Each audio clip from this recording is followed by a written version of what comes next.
प्रिय बंधू भगिनीनो, आज मी स्वतःचे मरण व पुनरुत्थान याविषयी येशूचे भविष्य मत्ते अध्याय 16 वचन 21 ते 27 यावर चिंतन करत आहे.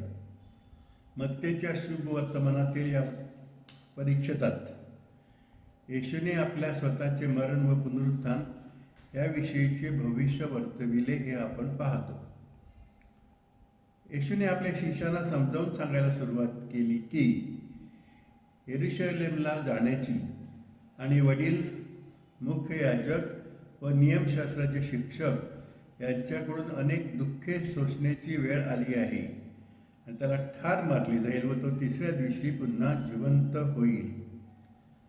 जेव्हा पेत्र येशूला सांगतो की तो सांगत असल्याप्रमाणे त्याने कधीही दुःख सोसू नये आणि मरू नये, तेव्हा येशू पेत्रावर चिडला आणि त्याला सैतान असे म्हणाला.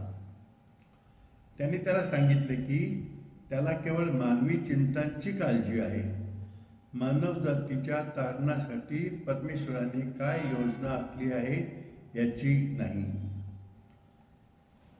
त्यानंतर येशूने आपल्या शिष्यांना अगदी स्पष्टपणे सांगितले की जर त्यांना त्याचे शिष्य व्हायचे असेल तर त्यांना स्वतःचा त्याग करावा लागेल, आपला वधस्तंभ उचलावा लागेल आणि त्याच्या मागे यावे लागेल.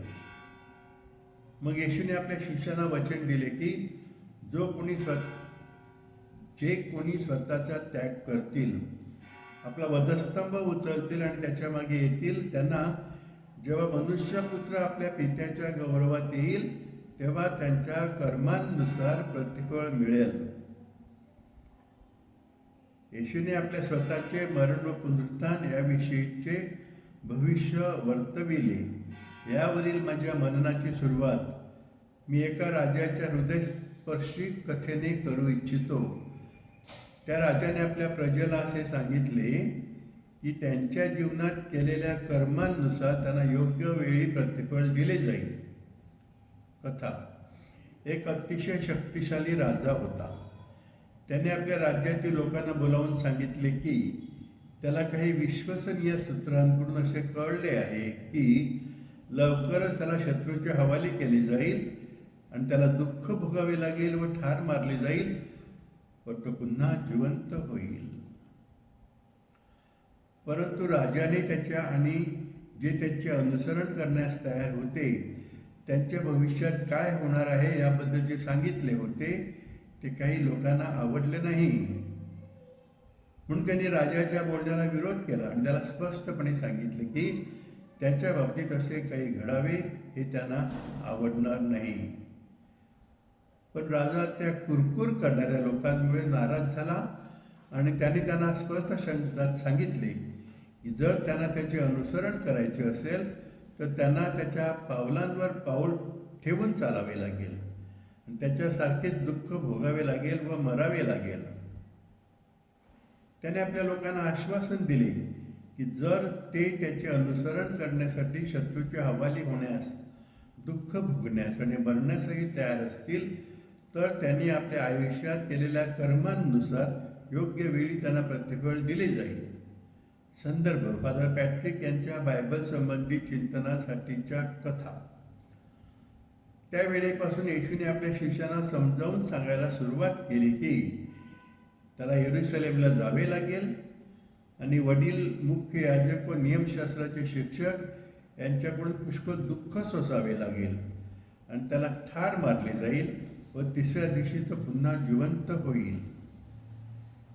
येशूला याची जाणीव होती की मानवजातीच्या तारणासाठी आपल्या स्वर्गीय पित्याने आखलेली योजना पूर्ण करण्याकरिता त्याला मुख्य याजक व नियमशास्त्राचे शिक्षक यांच्याकडून दुःख सहन करावे लागेल आणि त्याला ठार मारले जाईल व तिसऱ्या दिवशी तो पुन्हा जिवंत होईल. येशू आपल्या स्वर्गीय पित्याची इच्छा स्वीकारण्यास आणि वधस्तंभावर दुःख सोसून मरण पावण्यास तसेच तिसऱ्या दिवशी पुन्हा जिवंत होण्यास तयार व उत्सुक होता.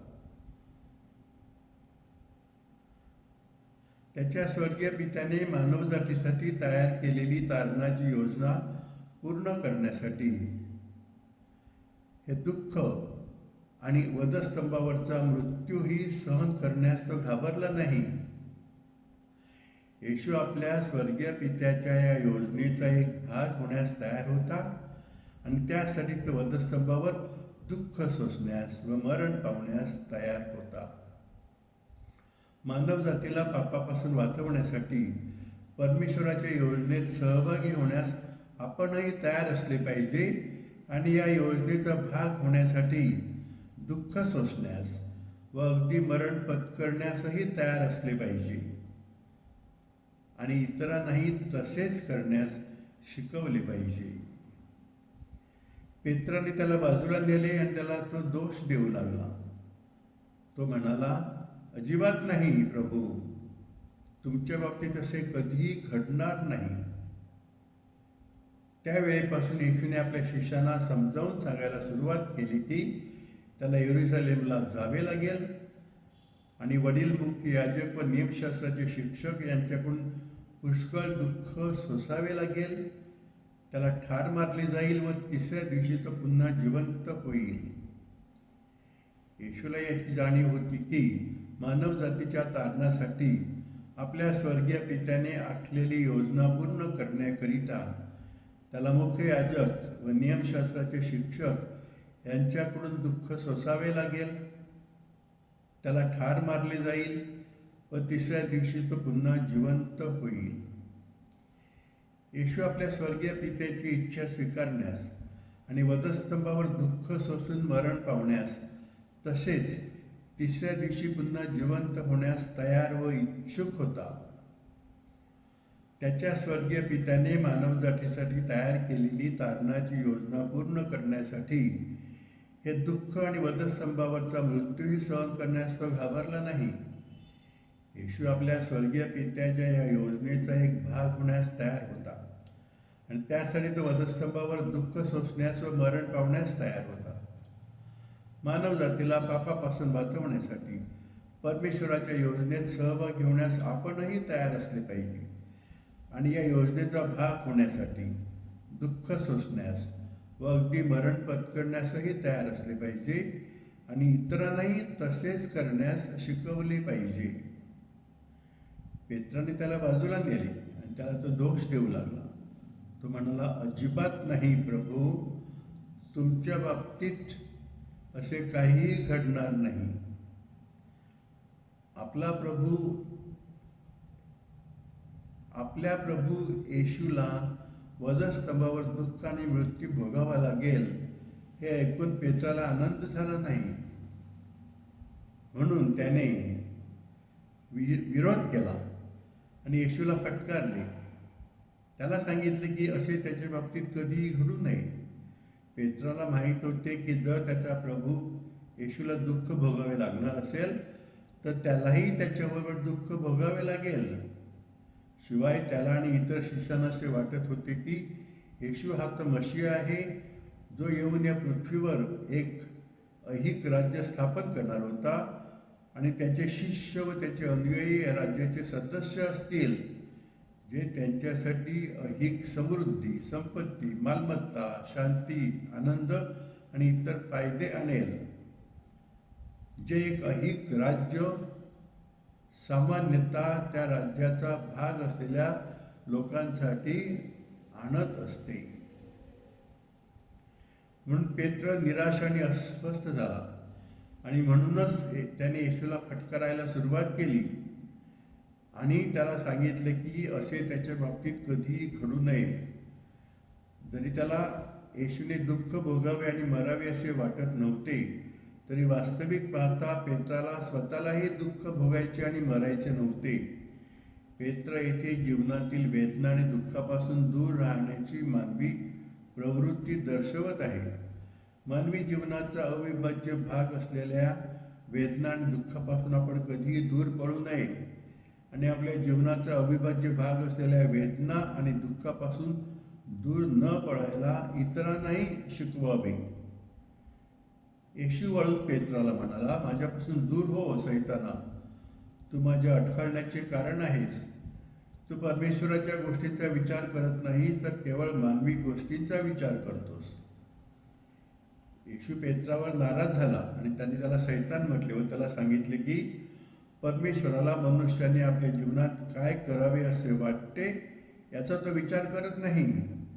त्याने पेत्राला सांगितले की मनुष्याला आपल्या जीवनात काय हवे आहे याचीच त्याला चिंता आहे, पण परमेश्वराला आपल्याकडून जे हवे असते ते नेहमीच तसेच असेल असे नाही.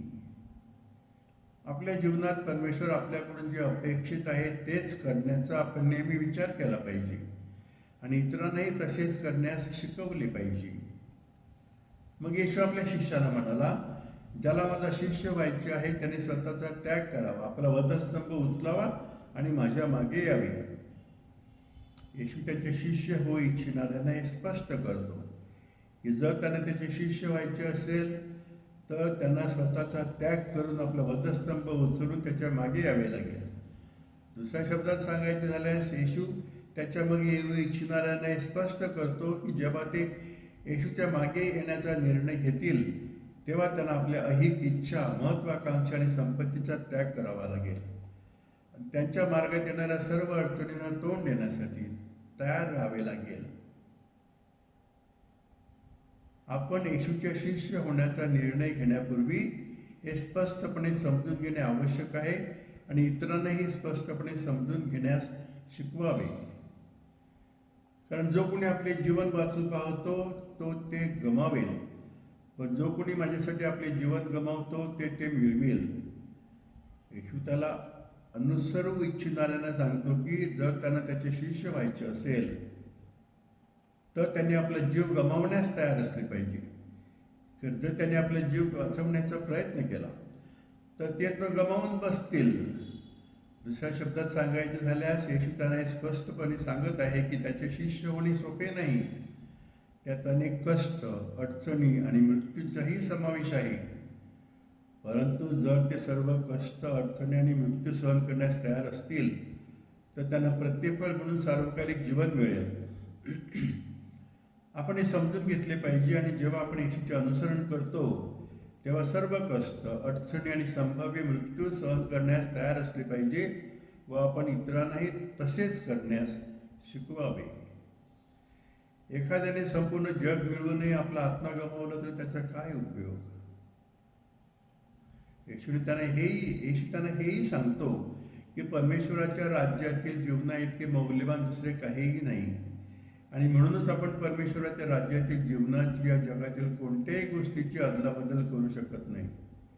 आपण परमेश्वराच्या राज्यातील जीवनाची या जगातील कोणत्याही मालमत्तेशी आणि सुखाशी अदलाबदल करण्याचा विचार करू नये आणि इतरांनाही आपण हेच शिकवायला हवे. कारण मनुष्यपुत्र आपल्या पित्याच्या गौरवात आपल्या परमेश्वर दूतांसहित येणार आहे. येथे आपल्या सर्वांना स्पष्ट केले आहे की जेव्हा ही गोष्ट घडण्याची योग्य वेळ येईल तेव्हा मनुष्यपुत्र आपल्या पित्याच्या गौरवात येईल. आपण विश्वास ठेवला पाहिजे की काळाच्या शेवटी मनुष्यपुत्र मानवजातीचा न्याय करण्यासाठी येईल आणि मानवजातीला त्यांच्या जीवनानुसार प्रतिफळ देण्यापूर्वी हा अंतिम न्याय असेल. म्हणूनच येशू त्याचे अनुसरण करू इच्छिणाऱ्यांना सांगतो की तो प्रत्येकाला त्याच्या कृत्यांनुसार प्रतिफळ देईल. आपण येशूची भविष्यवाणी स्वीकारायला हवी आणि इतरांनाही ती स्वीकारायला शिकवायला हवे. प्रिय बंधू भगिनींनो, माझा हा व्हिडिओ पाहिल्याबद्दल आणि माझे विचार प्रेमाने ऐकल्याबद्दल मनापासून धन्यवाद. तुमच्या प्रतिक्रिया व सूचना मला जरूर कळवा. कृपया 7030447934 या व्हॉट्सअप क्रमांकावर मला लिहा किंवा कॉल करा. माझ्या व्हॉट्सअप चॅनल पॅट्रिक रिफ्लेक्शन्सवर बायबलवरील चिंतन, मानसोध्यात्मिक विषयांवरील व्हिडिओ, विचारलेख आणि निवडक प्रेरणादायी सामग्री उपलब्ध आहे. कृपया माझ्या चॅनलला फॉलो करा. माझे YouTube channel father doctor Patrick डिसोजाला भेट द्या व सबस्क्राईब करा. तसेच https://worldofemotions.in या वेबसाईटवरून ट्रेजर्स ऑफ ह्युमन पर्सनून हे पुस्तक ईबुक व ऑडिओबुक स्वरूपात मोफत डाउनलोड करू शकता. माझे व्हिडिओ व चिंतन फेसबुकवरही उपलब्ध आहेत. कृपया ही माहिती तुमच्या मित्राशी शेअर करा वैयक्तिक मार्गदर्शनासाठी किंवा तुम्ही कॅथलिक असल्यास कन्फेशनसाठी माझ्याशी संपर्क साधू शकता. आता मी तुमच्यासाठी प्रार्थना करतो. परमेश्वर तुम्हाला व तुमच्या कुटुंबियांना आरोग्य, आनंद व आशीर्वाद देवो. त्याचप्रमाणे तुमची सर्व स्वप्न, इच्छा व आकांक्षा त्यांच्या इच्छेप्रमाणे पूर्ण करो. आमेन. आभारी.